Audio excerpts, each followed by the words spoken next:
अस्सलाम वालेकुम अज़ीज़ असातिज़े कराम। आज हमने जिस हर्फ की पहचान की मूवर्ड में और जिससे शुरू होने वाले अल्फाज बच्चों को बताए वो है ना, नून। नून की मुकम्मल शक्ल और नून की छोटी शक्ल। नून की छोटी शक्ल से शुरू होने वाले अल्फाज की पहचान। नून की छोटी शक्ल के साथ ही दूसरे हरूफ मिलते हैं तो एक नया हर्फ बनता है, जैसे नून, लाम, नल। ये बच्चों को हम बोर्ड पर लिखकर जब बताएंगे तो ज़्यादा अच्छे से उनको पहचान होगी कि नून की छोटी शक्ल लकीर से नीचे नहीं जानी चाहिए, लकीर के ऊपर ही रहती है और इसकी अलामत याद रखनी है, नुक्ता।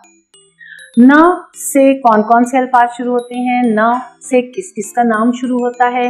हम वो बच्चों से क्लास में पूछें कि आप में से किसका नाम ना से शुरू होता है, जैसे नवीद है, नासिर है, नवीरा है, और बहुत से बच्चे होंगे जिनका नाम नून से शुरू होगा। उन सबको हम साइड पे खड़ा कर सकते हैं, बच्चों को बताएं, इनके नाम लें।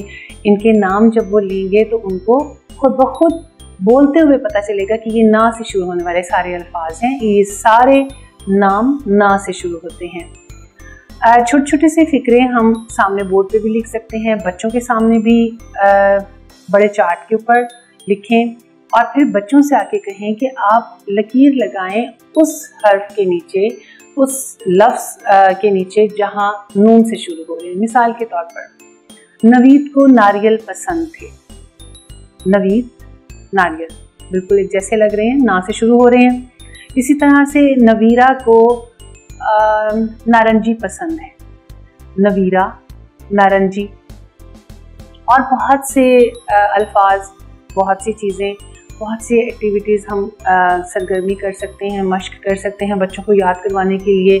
मिसाल के तौर पर चंद फल रखते हैं जिनमें नाशपाती भी हो, नारियल भी हो और सेब भी हो, केला भी हो। बच्चों से कहें कि इसके अंदर से तलाश करें कि कौन क्या क्या नाम हैं इनके।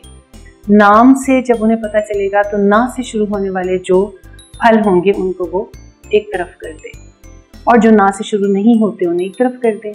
तो ना की पहचान इस तरह से ज़्यादा आसानी के साथ हो सकती है। इसके अलावा हमारी आपको जो वेबसाइट नज़र आ रही है उस पर तमाम लिंक्स मौजूद हैं और वो आपके लिए बहुत माविन मददगार साबित हो सकते हैं। इंशाल्लाह ताला अगली वीडियो अगले सबक के साथ फिर हाजिर होंगे। तब तक के लिए अल्लाह हाफिज़।